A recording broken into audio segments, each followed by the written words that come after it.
Boa noite a todos. Estamos iniciando, tendo a estreia da Calegari TV. Sejam todos muito bem-vindos.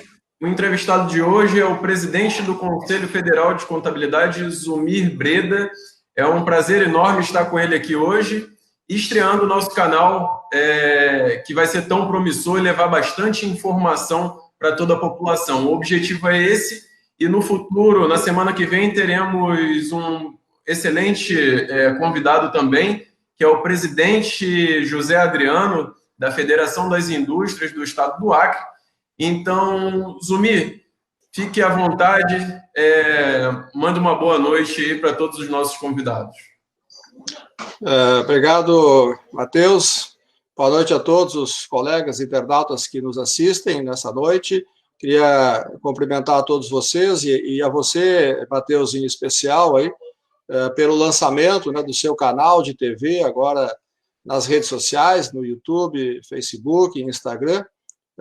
Eu acredito que seja mais uma ferramenta aí que vai estar à disposição da nossa classe, à disposição dos estudantes, dos empresários também, levando informações, levando notícias do mundo da contabilidade, do mundo dos negócios, para todos em Rio Branco e no Acre, né? Então, é uma satisfação muito grande participar do teu programa, nesse lançamento da TV, né? E estou à disposição para a gente conversar, bater um papo aí sobre a nossa profissão, as perspectivas, enfim, o que está acontecendo com essa pandemia no Brasil todo. Agradeço demais pela oportunidade e a intenção é fazer com que a gente se aproxime cada vez mais dos profissionais, em especial, né? E, presidente Zumir, qual a importância da contabilidade hoje? Mudou muito em comparação ao passado? O que você acha a respeito desse tema em específico? O futuro da profissão, o que levaremos de lição em função da pandemia do novo coronavírus? Matheus, e caros colegas aí que nos assistem, eu penso que a importância da contabilidade ela é ditada pelos profissionais que a exercem, né? Quem estabelece o grau de importância de uma profissão é o conjunto dos profissionais que trabalham nela. Então, quanto mais esses profissionais forem qualificados, mais importância essa profissão terá, porque certamente ela vai prestar um melhor serviço à sociedade. Essa é uma lógica bem simples, né, que funciona para qualquer profissão, não é só para nós. E a nossa profissão, você me pergunta em relação ao passado, e aí talvez eu vou buscar o passado mais recente, aí os últimos 2, 3 décadas, né, teve uma evolução significativa do ponto de vista qualitativo, né, especialmente se a gente olhar a questão da área do ensino, né. Quem milita na profissão e quem especialmente conhece a área acadêmica, lembra que há 30 anos atrás, nós tínhamos no Brasil apenas um curso de doutorado em ciências contábeis. Tinham 2 cursos de mestrado somente em ciências contábeis há 30 anos atrás. Então, a nossa produção científica, a produção acadêmica na área de contabilidade, ela era muito fraca. Fraca não no sentido qualitativo, né? Fraca no sentido quantitativo das pessoas envolvidas nesse tema, né? E esses cursos se concentravam lá na região sudeste, né, basicamente São Paulo e Rio de Janeiro, né? Então, a profissão também tinha uma dificuldade muito grande de evoluir desse ponto de vista qualitativo, porque nós carecíamos de especialistas nessa área, né, de formar mestres e doutores, né? Passados esses 30 anos, nós conseguimos aí reverter esse quadro e proliferar os cursos de pós-graduação estrito sensu no Brasil, né? Então, hoje nós temos vários cursos de mestrado, vários cursos de doutorado em todo o Brasil. Isso significa dizer que a massa crítica da nossa profissão cresceu substancialmente nessas 3 décadas, né? E com ela também a importância da contabilidade, porque nós conseguimos gerar, através desses cursos, né, uma série de novos profissionais de alto quilate, né? Profissionais formados em mestrado e doutorado em ciências contábeis, que foram, muitos deles, trabalhar em empresas, que foram montar suas próprias organizações contábeis, né? Ou que simplesmente seguiram na área acadêmica, né? por opção própria e fazendo pesquisa, né? Então, se nós olharmos sob esse ponto de vista, a importância da contabilidade, e aí eu estou me referindo ao Brasil especificamente, né? Não vou olhar o cenário global, seria uma outra conversa, né? Mas no Brasil, a profissão evoluiu significativamente nesses 30 anos, em todos os aspectos. Quantitativamente, né, muito fácil de calcular, é só ver o número de profissionais que nós temos hoje registrados e trabalhando no Brasil, mais de 500 mil, né? E o número de empresas de serviços contábeis também que nós temos hoje, cerca de 70 mil. Então, quantitativamente crescemos e qualitativamente crescemos muito em razão desse crescimento dos cursos, né? Então, hoje nós temos cerca de 1.200 cursos de graduação no Brasil, né? E algumas dezenas de cursos de mestrado e doutorado, né? Então, isso promoveu, sim, eu acho que um grande aumento, né, de qualidade da nossa profissão. E a contabilidade acompanhou isso, evidentemente. A contabilidade é uma ciência, né, tem os seus métodos e tem os seus princípios. Aliás, só por isso ela é uma ciência, né? E essa ciência do Brasil, a gente conseguiu fazer com que ela se desenvolvesse através da pesquisa realizada nesses centros acadêmicos, né, de alta especialização que hoje nós temos no Brasil. Inclusive, conseguimos disseminar até nas regiões mais distintas, né, como o Norte e o Nordeste, onde a gente conseguiu levar cursos de mestrado em ciências contábeis. Então, a importância da contabilidade ela vai estar diretamente relacionada com a nossa capacidade de aumentar a qualidade do profissional que está no mercado. E o trabalho do Conselho Federal e dos conselhos regionais, né, e você é um conselheiro nosso, representa o estado do Acre, lá no plenário do Conselho Federal de Contabilidade, né, faz parte dessa estrutura do sistema CFC-SRCs, né. O nosso objetivo é cada vez mais poder aumentar a qualidade do profissional que está no mercado, né. Isso já começa desde o exame de suficiência que nós aplicamos para selecionar aqueles que têm condições mínimas de ingressar no mercado de trabalho, né. E depois se complementa com a exigência da educação continuada, né, que hoje já é obrigatória para uma boa parte dos profissionais que estão registrados, né. Então, esse processo que nos outros países, né, quem conhece a realidade da Alemanha, da França, dos Estados Unidos, da Inglaterra, da Itália, enfim, né, do Japão, sabe bem disso, né, o quanto é importante a questão da educação continuada. E acho que esse processo, então, complementa esse ciclo que nós temos que cuidar, né, para aumentar o nível qualitativo do trabalho do profissional. Subindo esse nível de qualidade, consequentemente, sobe a importância da contabilidade também. Muito bom. Tinha perguntado também em relação à pandemia, né, especificamente, né? Isso, o futuro da profissão e o que levaremos de lição em função dessa pandemia. Olha, eu acho que o futuro da profissão, evidentemente, vai sofrer algumas transformações, né, que vão ser aceleradas por essa pandemia. Na verdade, essas transformações já estavam acontecendo. Nos últimos 10 anos, ou sendo mais preciso, nos últimos 5 anos, não se debatia outra coisa dentro dos eventos da nossa classe que não fosse o impacto da tecnologia na profissão, né? Então, nós já vínhamos discutindo esse tema há bastante tempo. O que a pandemia está fazendo é só acelerar esse processo. Ela está nos jogando dentro desse processo de uma maneira muito mais rápida do que nós tínhamos planejado, né? Isso está fazendo, então, com que haja, de certa forma, uma necessidade de adaptação muito rápida dos profissionais, né, às ferramentas tecnológicas que existem hoje no mercado. E aí está o grande problema, talvez, que a gente está enfrentando, né, que é a diversidade e a multiplicidade de ferramentas tecnológicas que estão à disposição no mercado, né? Os vários sistemas com os quais nós temos que interagir, né? Tanto os sistemas governamentais, né, como os sistemas das empresas, né, e os sistemas das organizações contábeis, né?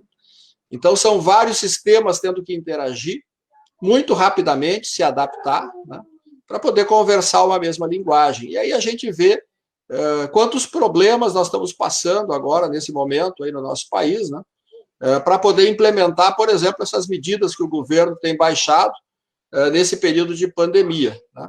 Todas essas medidas provisórias, que agora já estão transformadas em lei, todos os decretos, instruções normativas geradas por todos os órgãos públicos, né? E aí eu estou me referindo mais especificamente aos órgãos federais, né? Provocou uma necessidade de a gente ajudar o governo. Nós estamos tendo que hoje ajudar o governo a resolver os problemas dos sistemas que ele não conseguiu adaptar, né, nesse curto espaço de tempo para poder propiciar que as empresas utilizassem todos esses benefícios que foram oferecidos, né? Benefícios previdenciários, trabalhistas, fiscais, societários, econômicos, né? Pronamp é um deles, por exemplo. Então, hoje o CFC está totalmente envolvido com os órgãos governamentais, ajudando a resolver os problemas dos sistemas do próprio governo. Quem é que gerencia esses sistemas? As grandes corporações de processamento de dados do governo, como o Serpro, a Dataprev, né, e outras empresas terceirizadas que o governo tem. Então, vejam só, né, que paradoxo, né, nós que deveríamos estar simplesmente usufruindo desses sistemas, tirando proveito, estamos lá ajudando o governo a resolver esses problemas, né? Mas temos os nossos próprios problemas para resolver, né? Adaptar as nossas estruturas das empresas de serviços contábeis para o trabalho home office, né? Poder alocar os nossos trabalhadores também nesse tipo de trabalho, né? Criar as salvaguardas necessárias e as seguranças que a gente precisa ter para ter essa possibilidade do trabalho home office, né? E a gente sabe o quanto isso é difícil, né? É só ver as estatísticas do que aumentou, nesse período da pandemia, o trabalho dos hackers, né? Os ataques cibernéticos aos sistemas, de pequenas e grandes corporações. Eles não escolhem o tamanho da organização, né? Até porque esses hackers invadem os sistemas através de robôs, né? E o robô não olha o tamanho da organização, ele olha a fragilidade que ela tem, né? Então, os investimentos em segurança de sistema tiveram que aumentar pesadamente nesse período. Nós mesmos, lá no Conselho Federal de Contabilidade, tivemos uma experiência amarga nesse sentido. Então, é um mundo novo para o qual a gente estava trabalhando com ele, se planejando, e foi empurrado para dentro dele às pressas, né? Presidente Lumir, uma observação até que a gente tem acompanhado, algo que talvez nunca tenha acontecido, que é o exame de suficiência online, né? Então seria legal explicar também esse empurrão que a gente teve e tendo que lidar com toda essa sistemática num momento tão conturbado quanto esse. Aí você precisa trabalhar com criatividade, né? Porque a OAB, por exemplo, citando o exemplo, né? A OAB é a outra entidade que também tem um exame de ingresso na profissão, né? O chamado exame de ordem, né? A OAB simplesmente adiou para 2021, não vai fazer esse ano, né? E nós avaliamos diferente, nós achamos assim, nós não podemos deixar aqueles que querem entrar na profissão sem a possibilidade de entrar na profissão. Nós temos que achar um jeito, né? E aí começamos a trabalhar com a hipótese de fazer o exame online, né? Então, vamos fazer agora a primeira edição do exame de suficiência online, né? Então, a semana que vem, até o Conselho Federal vai publicar o edital, né, desse exame, e também a nossa vice-presidente Lucélia vai fazer uma live aí para explicar aos candidatos, aos 40 mil candidatos inscritos, né, como é que vai ser feita essa prova, como é que isso vai acontecer de fato, né? Então, são situações, é um belo exemplo que você está trazendo, né, de como a gente foi empurrado para ter que resolver problemas que a gente já estava pensando, nós já tínhamos planejado, né, fazer exames online, nós não iríamos começar com o exame de suficiência, nós pretendíamos começar com o exame de qualificação técnica, né, que é o exame para auditores e peritos. Isso já estava sendo planejado, já estava sendo até discutido lá na área de desenvolvimento profissional, mas agora a urgência é o exame de suficiência. Então, a gente teve, né, que de uma hora para outra construir soluções. E isso todo mundo está tendo que fazer, não é um privilégio nosso, né? Todas as empresas estão tendo que se rearranjar para conviver nessa nova realidade de isolamento social, onde você não tem mais contato físico, onde tudo tem que se resolver virtualmente, né? É um mundo novo, né, com os seus benefícios e com os seus malefícios, né? Se a gente for fazer a conta, não sei qual é o lado que pesa mais. Com certeza. E vivendo esse novo momento, você como representante máximo da classe contábil, qual a dica que você pode dar para o jovem contador, a pessoa que está iniciando agora, num momento desse tão conturbado? O que você pode levar de mensagem para essa pessoa para que ela tenha um vigor a mais nessa iniciação? 3 coisas que ela tem que fazer, fundamentalmente. Estudar, estudar e estudar, né? Fundamental. Quem não estudar hoje, não se especializar, não buscar o seu aprimoramento, né, não tem chance nesse mercado, não tem chance, né? E isso não vale só para o jovem, né? Eu estou me referindo ao jovem porque você perguntou em relação ao jovem, né? Mas isso vale para todos, né? De meia idade, de mais idade, isso não tem mais escolha, né? Então, a qualificação do profissional hoje é a palavra-chave, né? Por quê? Porque o mercado está cada vez mais exigente, ele não aceita mais, né, que você preste um serviço básico, né? O básico hoje já é feito pela máquina, né? Já é feito por processamento de dados, já é feito pela tecnologia, né? Então você tem que oferecer algo a mais, né? E nesse momento agora de pandemia, né, uma das coisas mais importantes que a gente precisa é manter a confiança dos mercados. As empresas, os mercados, a economia tem que manter a confiança. Essa é a melhor maneira de a gente poder passar por esse período de crise, né? Porque se você perde a confiança nas empresas, perde a confiança no mercado, a própria economia desanda e o país vai à bancarrota, né? Então, esse eu acho que é o ponto-chave que a gente precisa. E como é que a gente mantém a confiança das empresas? Como é que a gente mantém a confiança dos mercados, né? Produzindo informação de alta qualidade. Isso é fundamental, né? E para produzir informação de alta qualidade, você tem que ter um profissional de alta qualidade. Então, esse profissional tem que estar muito qualificado hoje, né? Eu costumo dizer que o produto que nós vendemos não é só contabilidade, não é só gerar relatórios contábeis com informações, né? O que nós vendemos para os nossos clientes, o que nós vendemos para as empresas, o que nós vendemos para o mercado, o que nós vendemos de uma maneira geral para a sociedade, se chama confiança. A sociedade deposita em nós uma confiança de que aquilo que a gente informa, de que aquilo que a gente produz de informação, de relatório, tem credibilidade. É uma informação íntegra, é uma informação transparente, né? A gente tem um mandato público que é conferido pela sociedade através de uma lei que regulamenta uma profissão para dizer isso, né? Em relação às demonstrações contábeis, né, se costuma dizer que elas têm que representar o quê? É uma demonstração justa e verdadeira do estado financeiro, econômico e patrimonial da organização num determinado momento. E quando a gente está falando em justo e verdadeira, né, é exatamente de acordo com as normas de contabilidade, né, expressando a mais absoluta verdade. Nem mais, nem menos, com toda a transparência possível. Esse é o compromisso público número 1 de qualquer contador que nós temos que ter, né? E para isso cada profissional tem que buscar a qualificação. Hoje nós temos no Brasil normas de contabilidade de alto padrão de qualidade, né? Comparadas em nível internacional, porque adotamos um padrão internacional de contabilidade. Então, fazer a contabilidade com base nessas normas requer muito conhecimento, mas muito conhecimento mesmo. E isso precisa de estudo. Então, por isso que eu disse, né, respondendo a pergunta, é estudar, estudar, estudar, sem fim, para o resto da vida. Justamente. Presidente, em função da sua reeleição, a gente tem observado o Conselho Federal mais próximo de todos os seus profissionais, e essa comunicação tem melhorado bastante em função das redes sociais, da tecnologia, que é aquele empurrão que a gente acabou de falar. O que a gente pode esperar, além disso também, que já tem melhorado muito, da sua reeleição? Fez um bom trabalho durante 2 anos e agora temos mais 2 anos. O que o profissional pode esperar desses 2 anos aí de desafios? Olha, Matheus e colegas, eu queria dizer o seguinte, já na primeira gestão, no início da primeira gestão, eu já tinha afirmado que nós daríamos, durante a nossa gestão, né, uma prioridade, uma ênfase muito grande aos empresários contábeis, aqueles que têm escritório de contabilidade, né, nós chamamos de organizações contábeis. E aí eu falo de todas, né, pequenas, médias e grandes.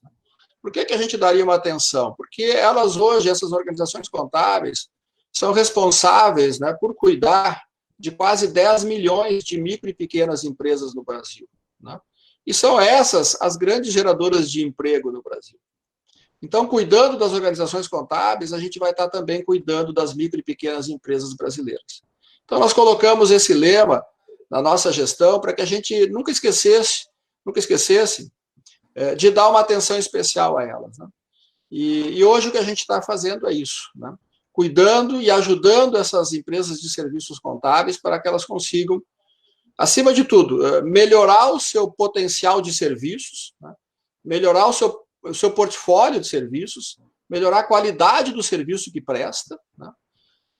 E criar esse ambiente que eu falei de confiança dentro da sociedade, né?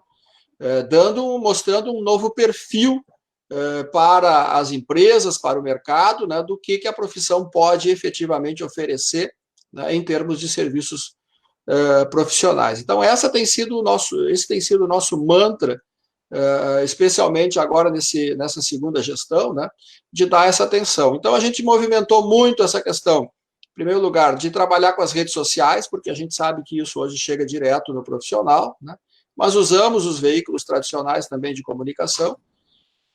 E, acima de tudo, nós melhoramos a nossa interlocução com o governo, né, porque a gente percebeu que não adianta a gente ficar batendo de frente com o governo se a gente precisa dele, depende dele para resolver os problemas do nosso dia a dia, né? Então, a gente hoje tem canais de comunicação diretos, né, com vários órgãos do governo, né, numa interlocução saudável, respeitosa, madura, né, sem nenhuma subserviência, né, mas também respeitando a hierarquia de cada um. E com isso a gente tem granjeado bons resultados. Eu falo isso, por exemplo, em relação à Receita Federal, onde a gente tem vários canais de acesso hoje, a Secretaria Especial do Trabalho e Previdência Social, em toda essa questão aí do plano emergencial do governo, né, de manutenção de empregos, né, a relação com o Ministério da Economia, com a Secretaria Especial de Micro e Pequena Empresa, na questão do Pronamp, para que nós pudéssemos levar crédito barato para as organizações contábeis, né, e é um crédito muito barato que está à disposição. A relação com a Caixa Federal, agora nessa questão também aí do Pronamp e do FGTS, isso afora todo o outro leque de assuntos que a gente tem hoje em relação com o governo federal, lá no Departamento de Registro de Empresas, o DREI, né, junto ao próprio Tribunal Superior Eleitoral, na questão da contabilidade dos partidos políticos, né, na nossa relação com o mundo futebolístico, nas normas sobre entidades desportivas e a APFUT e CBF, com quem nós temos relacionamento. Enfim, eu poderia ficar tempo aqui citando todas as relações que o Conselho Federal tem hoje com essas entidades governamentais, né? Além daquelas tradicionais que a gente já conhece, que é o Banco Central, a CVM, né, que são os órgãos reguladores aí da área do mercado de valores mobiliários, né? Tudo isso é uma rede que se formou, onde a gente busca, né, trabalhar com eles para que cada vez mais seja facilitada a vida dos escritórios de contabilidade. Eu não estou querendo dizer com isso que nós não nos preocupamos com as grandes empresas, claro que nos preocupamos, mas a gente sabe que elas têm uma condição e uma capacidade muito maior, né, de poder se ajudar e resolver os seus problemas, né? Agora, os pequenos escritórios, né, os escritórios de tamanho médio, esses precisam muito de nós, né? E desses 70 mil escritórios que nós temos no Brasil, ou 70 mil organizações contábeis, mais da metade são microempresas. Mais da metade são microempresas, né? Então, vejam do que eu estou falando. Quando eu falo em microempresas, vocês sabem, né, qual é o faturamento que elas têm anualmente máximo, né? Então, esses precisam muito da nossa ajuda, e a gente tem que trabalhar com políticas, né, que possam realmente facilitar a vida.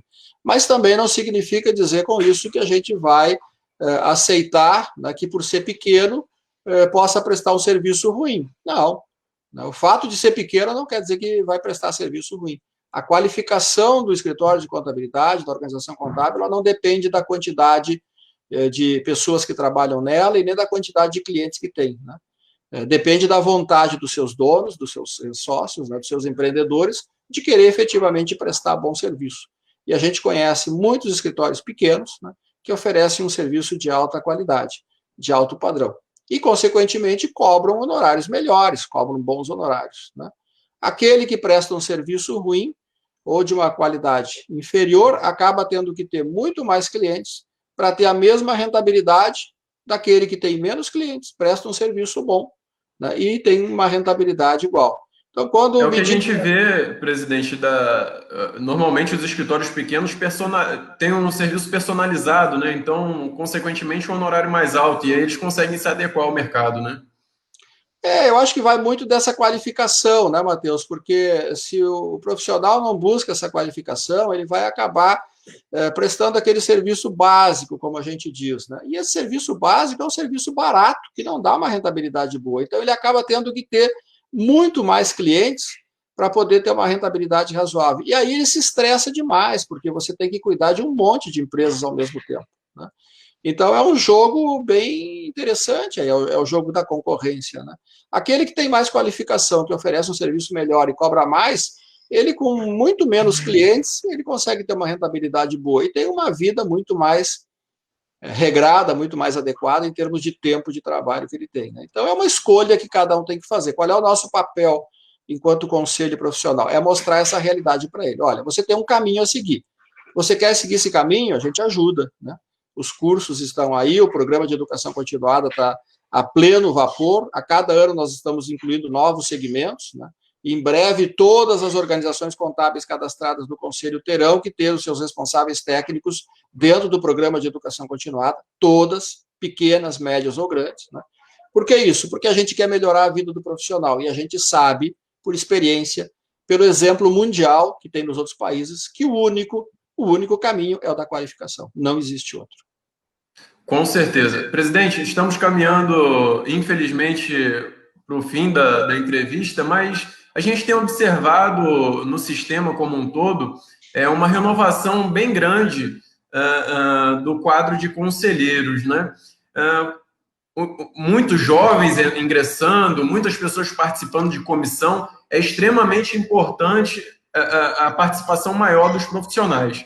Você acredita que a experiência com a jovialidade nessas mudanças é essencial para o fator de sucesso da nossa profissão, no futuro em especial? Sem dúvida, né? Isso também é uma convicção que nós temos, tanto é que já tem mais de 10 anos que a gente criou aquele projeto, né, do CFC Jovem, do CRC Jovem, né, que era para quê? Para atrair o jovem profissional da contabilidade para junto das entidades, né, para ele participar dos conselhos, das associações, dos sindicatos e participar também dos grupos de trabalho, das comissões de estudos, né? Então, isso é uma diretriz muito clara para nós, tem que atrair o jovem para dentro das entidades, né, porque senão acaba ficando realmente uma perpetuação, né, de profissionais dentro das entidades, o que também não é bom, né? Agora, sempre também deve-se levar em conta que, por exemplo, nos grupos de trabalho, em qualquer colegiado que você forma, né, o ideal sempre é um mix, né? Ou seja, você tem uma parte de pessoas mais jovens na profissão e outra parte de mais experientes, né? Para ter esse equilíbrio entre a experiência de quem já passou por várias experiências, então você não é obrigado a repetir o erro, né, que você já fez no passado, porque você já sabe que aquele caminho não dá certo, né? Mas também contar com o vigor, o dinamismo e o ímpeto, digamos assim, dos mais jovens, né, que são mais, querem arriscar mais, querem tentar mais, né? Então, acho que a combinação das duas coisas é que é o ideal, né? E isso a gente tem buscado fazer. Hoje, o plenário dos conselhos regionais de contabilidade e lá do federal também, ele já tem esse mix, né? Por quê? Porque os grupos de jovens que são formados dentro desse projeto CRC Jovem, CFC Jovem, eles automaticamente são convidados a fazer parte das chapas nas eleições dos conselhos para entrar dentro dos conselhos como conselheiro, né? E se não entrar como conselheiro, ele é convidado para trabalhar num grupo, numa comissão de estudos, né? Então, isso é muito bom, né? E a gente tem procurado fazer essa composição, esse mix aí que eu acho que é o ideal para todos. Ótimo, presidente. Fugindo um pouco do script, um colega fez essa pergunta e eu vou acabar repassando. A gente tem hoje uma PL, né, que é uma tendência que torna o contador a pessoa mais apta a fazer as declarações de imposto de renda. Uma vez que o objeto da contabilidade é o patrimônio, o que a gente pensa a respeito desse assunto, em especial o nosso presidente? Olha, o imposto de renda das pessoas jurídicas já é uma atribuição nossa, né? Isso já está, inclusive, na própria resolução do Conselho, na 560, né? O imposto de renda da pessoa física, né, ele realmente, desde o seu nascimento, ele nunca foi incluído dentro do rol das nossas atribuições como exclusividade do contador, né? Porque, de fato, muitas declarações são extremamente simplificadas, né? E não requerem um conhecimento mais aprofundado para se realizar isso, né? E também existe, claro, em função disso tudo, uma grande dificuldade de se aprovar um projeto desse do Congresso Nacional, porque criaria uma reserva de mercado muito grande, né? Então, especialmente no governo atual, que tem uma visão muito mais liberal, isso seria muito difícil de ser aprovado, né? Eu penso que talvez mais adiante, né, possa ter algum avanço nesse sentido, mas aí especificamente, talvez, né, para algum tipo de declaração mais complexa que precise ser feito, né? Até porque hoje a gente já sabe, a declaração já vem pré-preenchida, né, pela própria Receita Federal, você só abre ela, diz se está de acordo, complementa alguma informação e manda, né? Porque tudo já vem declarado pelas fontes pagadoras. Então, é muito difícil você tornar isso uma prerrogativa exclusiva do profissional da contabilidade. Muito difícil, né? Com certeza. Presidente, agradeço demais. Estamos caminhando ao fim da entrevista. Infelizmente, passa rápido, né? Passa rápido. Então, agradeço demais pela oportunidade de estar aqui levando essa mensagem, essa informação para todos os profissionais e não profissionais também, e que possamos, em outra oportunidade, bater mais um papo. E agradeço demais por ser o primeiro entrevistado e por nos dar essa oportunidade de ter tantas informações importantes, de grande relevância, não só para a profissão, mas para toda a sociedade. Ok, muito obrigado a você, Matheus, aí, pelo convite, né? Desejo muita sorte no programa e no canal que você está criando agora e que você possa realmente levar muitas boas informações. Você é um profissional muito capaz também e vai passar, eu tenho certeza, muitas boas informações para todos os profissionais aí do estado do Acre, né? E também vai difundir, com certeza, as atividades do nosso Conselho Federal, do Conselho Regional, através do seu canal. Então, obrigado aí pelo convite e a gente está à disposição. Agradeço. Boa noite a todos. Até mais.